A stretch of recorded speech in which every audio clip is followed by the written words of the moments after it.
So psychotherapeutic touch. So Sabrina, I know what touch is, and I know what psychotherapy is, and I even know what therapeutic touch is. But what is psychotherapeutic touch? Well, so therapeutic touch is a different modality. It's an energetic modality that's often used by nurses in hospitals. And so people in the therapy world will sometimes say therapeutic touch, not knowing that there is actually already a standardized meaning for that word. Psychotherapeutic touch is a model that I've created. It is a somato-psychological intervention that's used by trained mental health clinicians to improve their clients' psychological health.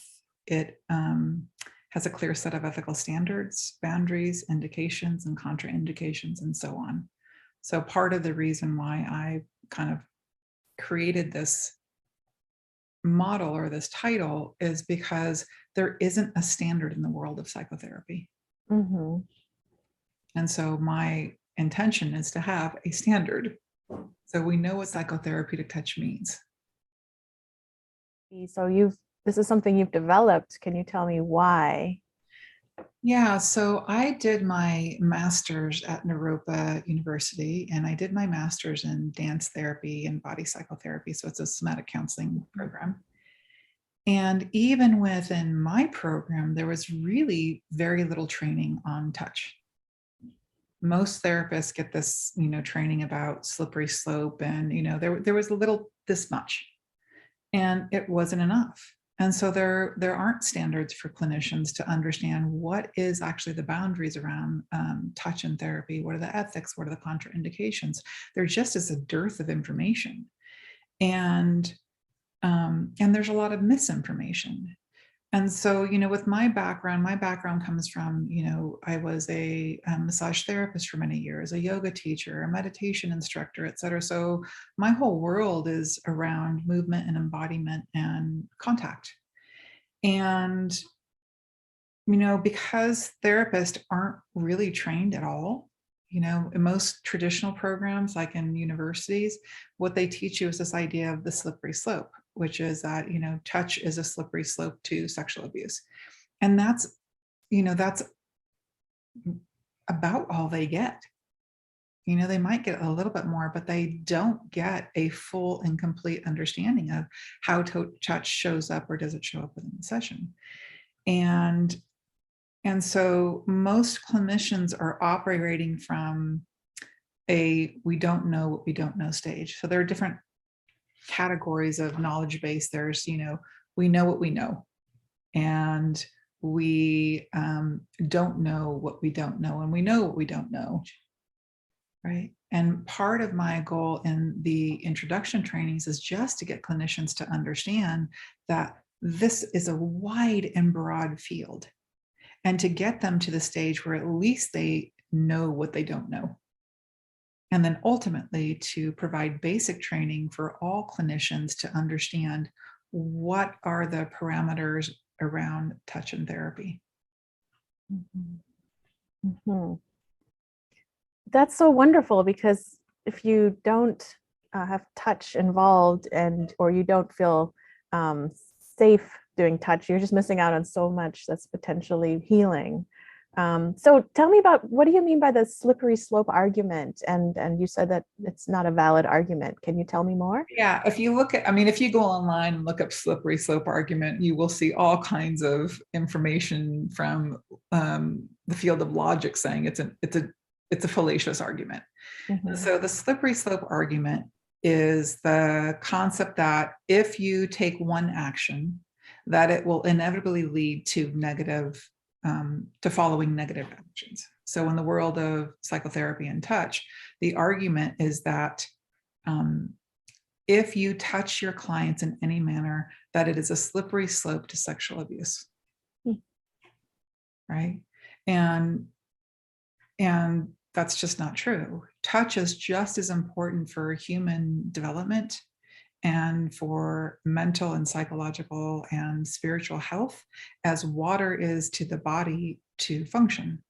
And so using that argument that touch is a slippery slope to sexual abuse is kind of like saying that water is a slippery slope to alcoholism. Mm-hmm. Right? So yes, it's true that everybody who is an alcoholic has at one point drink water. Mhm. Drinking water does not lead to alcoholism, right? It also comes from this orientation that as professionals and as clinicians, that we can't trust ourselves, that we can't trust our sense of ethics, that deep inside of us, there is all a sexual abuser waiting to come out, right? And that's just ridiculous. And that slippery slope argument, and most of the arguments that are contrary to the use of touch in therapy are not based on research. They're not based on facts. They're based on a cultural fear around touch. As Westerners, we have a really low touch culture. And there has been a lot of abuse in the world of psychotherapy and touch, right, related to touch. And so it's coming from a fear-based orientation, right? Or it's coming from the fear-based orientation that if I touch my clients, I'm opening myself up to litigation, right? And choosing to use an intervention or not use an intervention based on whether or not it increases litigation is not ethical. Ethically, our choices around what we use for our clients and is really needs to be based on what is in service to my clients and their healing.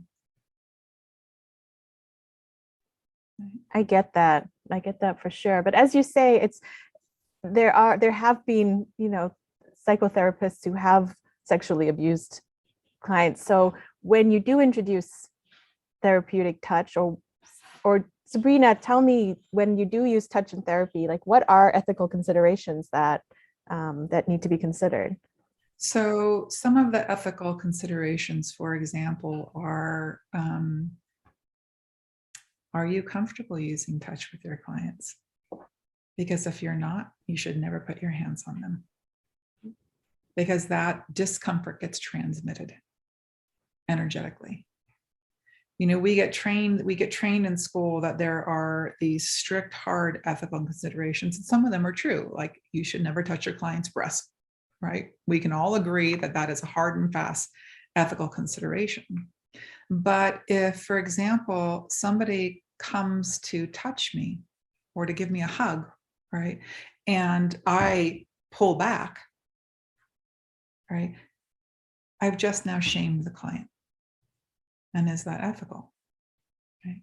Or exploring, if we are using touch, even if it's just a handshake or a hug goodbye, are we operationalizing that across the board?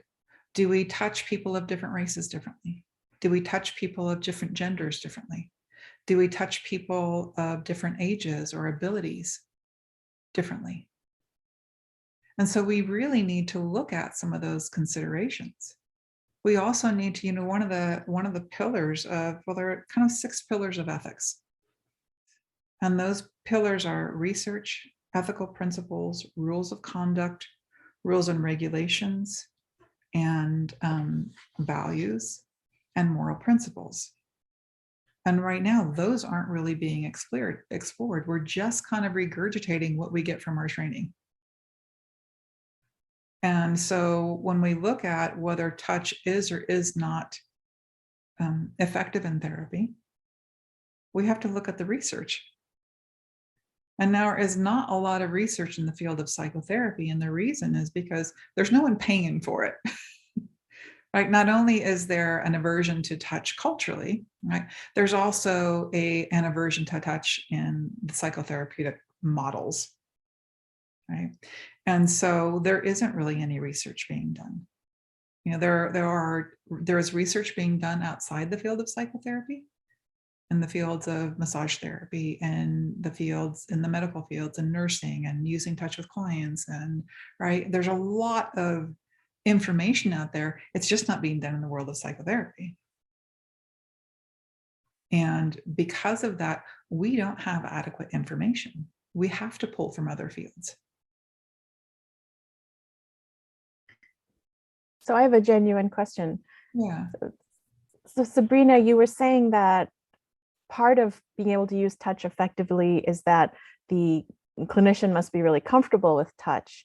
And if a clinician isn't comfortable with touch, like how do they work on that? Is that part of your training? It is, and a part of the comfort with touch is we have to explore our own touch history.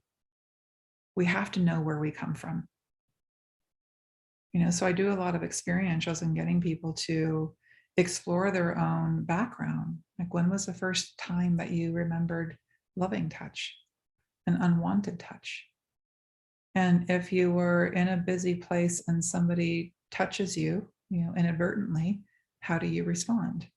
And does that change according to gender? And does that change according to race? And does that change according to age?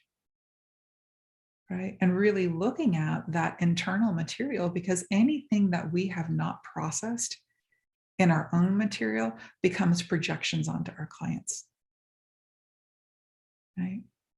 And we don't want to do that. Right? We also need to know, and it's not that everybody needs to touch clients, they don't. But you need to be able to communicate clearly why you don't, so that the client isn't shocked when you reject a touch, or you prevent them from reaching towards you if you're going to reject it. Right? So at minimum, we need to be able to initiate our sessions with languaging around that. This is what I'm comfortable with. This is what I'm uncomfortable with. Right? And naming it as a personal choice, so that the client isn't shamed, or that the client can make a decision like, oh, that doesn't feel good to me. Okay. Yeah, no, that makes sense. So I know that a lot of mental health organizations have no touch policies. What do you think about that? Well, I think they're highly ineffective. So what clinical research shows is that therapists do touch their clients, even if it's just a handshake.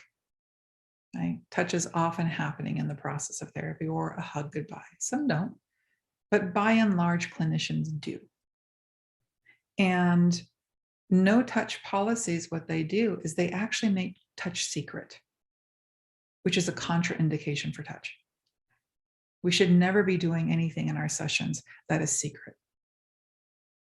And so what no touch policies do, oftentimes that the reason that they exist is sometimes it's because of, their psychological orientation. Right?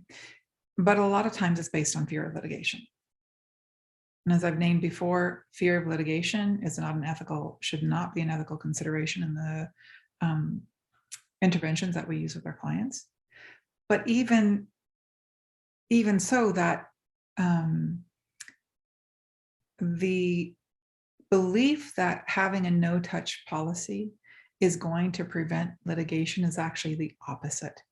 Because therapists generally do touch clients on some level, what it actually does is increase litigation, because therapists aren't trained, and they certainly don't know how to document a touch intervention. Right? They certainly don't know how to, create repair if there's a rupture. And clinicians, by and large, are terrified of, what if I touch somebody and they perceive it incorrectly?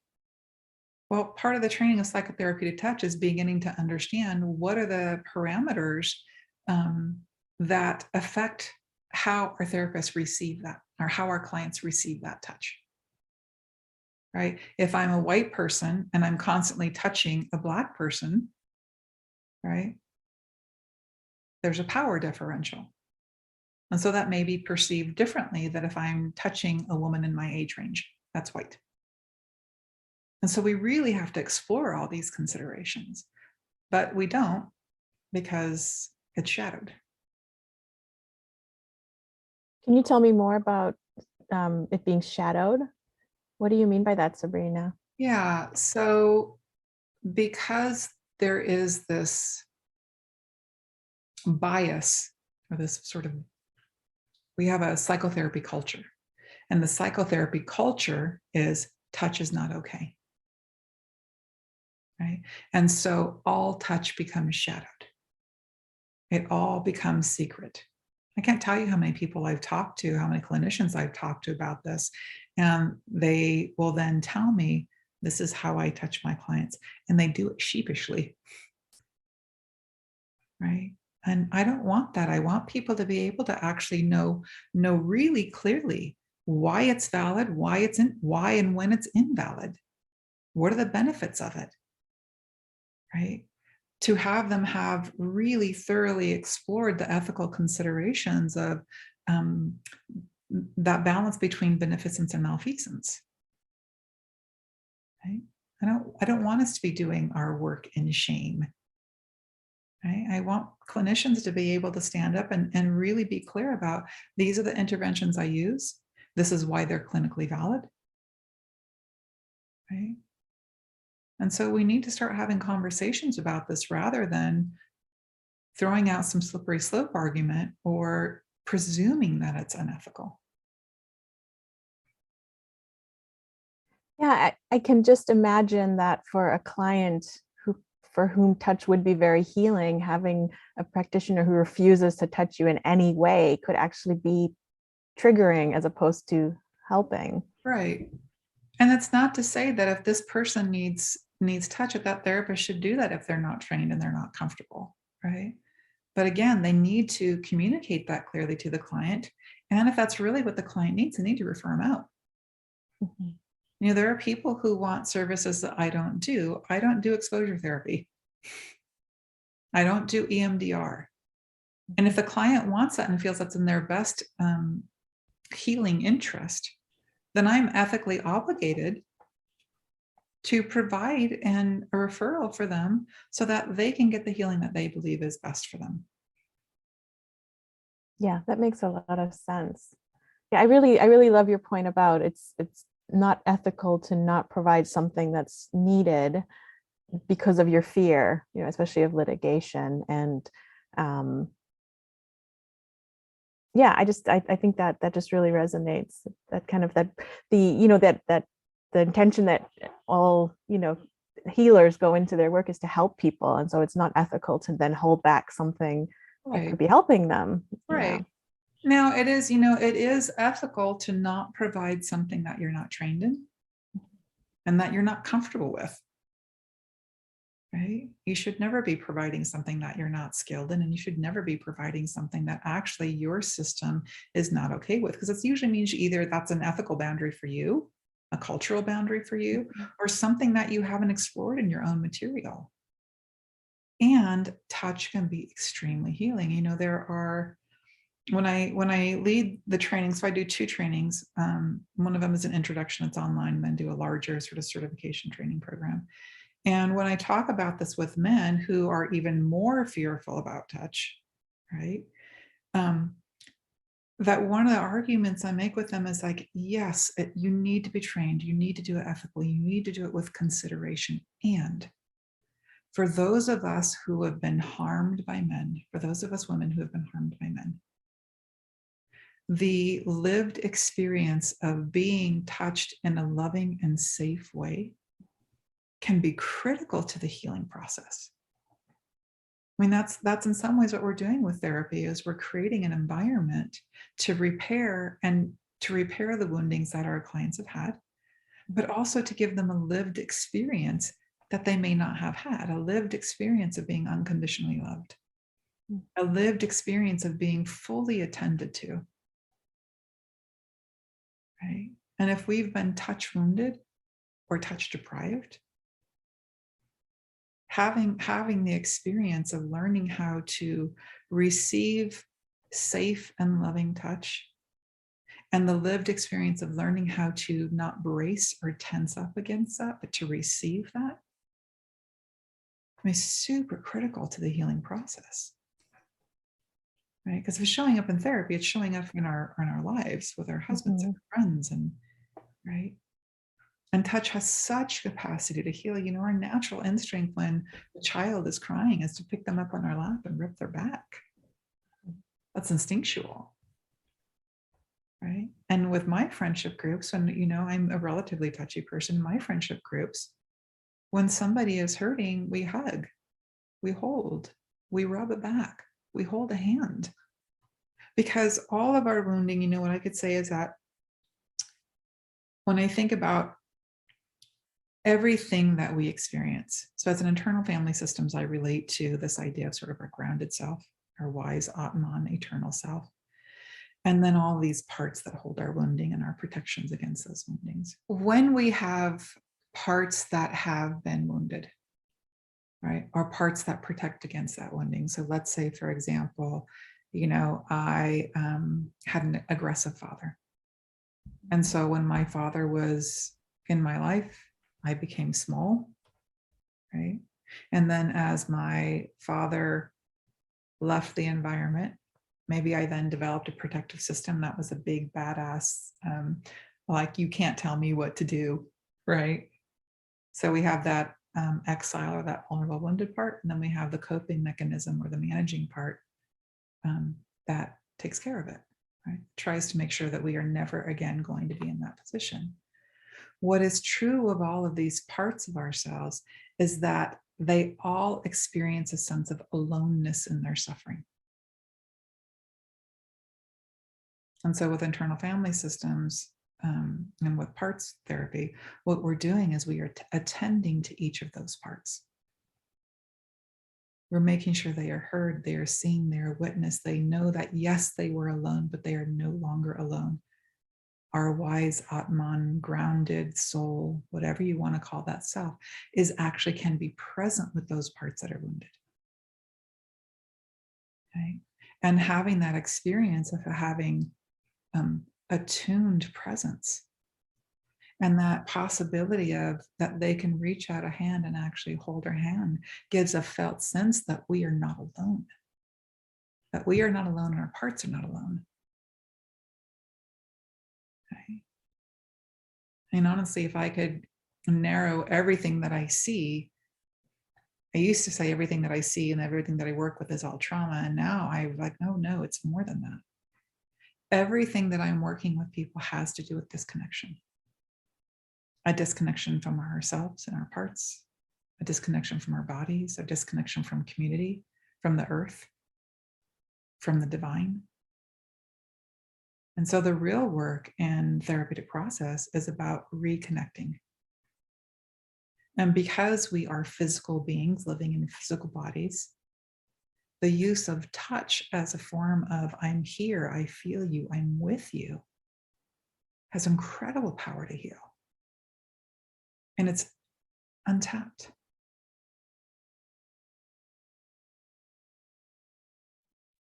Oh, that's beautiful. So what about people who never plan on using touch? They're just like not touchy people and they don't plan on touching their clients. Do they need the training? Would they benefit in any way from this? Yes, everybody has a body. Mm-hmm. Everybody has touch wounding, right? And so to act as if this doesn't exist in the therapy room is a little ridiculous. We have bodies, and those bodies experience touch and non-touch. They need to learn how to communicate directly with their clients about their philosophies and values around touch, so that clients aren't shamed and they know. So they're not reaching out to get a hug and are going to then be rejected and feel the shame of that. And if they have a primary wound around that rejection, we've now just deepened their wound, right? There's also an understanding that touch isn't just about physical contact, right? That our bodies, where our skin ends, is typically where we think about touch. But actually, touch includes our energetic body. For Americans, that's typically about arms without out. So that means that if you are with intimates and they are in your close personal space, it feels good and comfortable and it's fine. Mm-hmm. But if you are around a stranger or someone that you don't feel comfortable with and they come in, you are going to feel it in your body, mm-hmm. right? So even though there is no physical contact, touch is happening, right?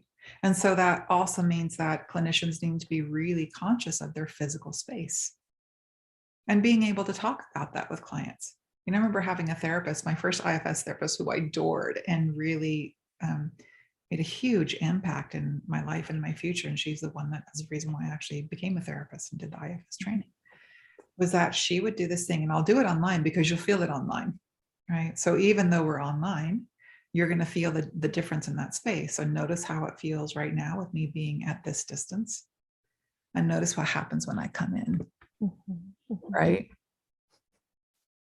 It's a little Especially when invasive, especially when you're looking, your eyes are pointed down. It's sort right? of like It's a little look over my glasses at you. right. It's invasive. And so even Right. for those of us who are working primarily online, we need to understand how our body affects the body of the other person.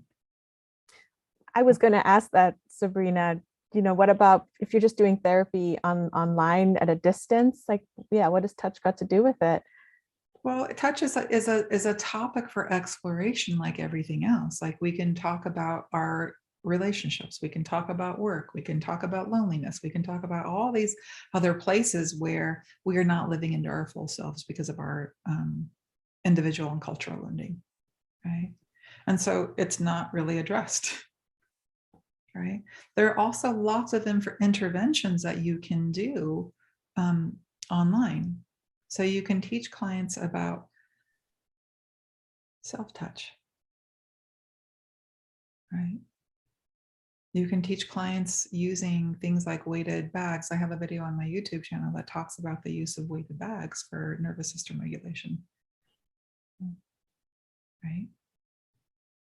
We touch through our eyes. If I'm sitting back and I'm, eyeballing you in a beady-eyed kind of way, or I'm analyzing you, you're going to feel that kind of sense of separation. But if I am warmly looking through the screen, there is a kind of touch that's happening. So psychotherapeutic touch isn't just about physical contact, okay? It's about exploring. It's about how do we live in our bodies.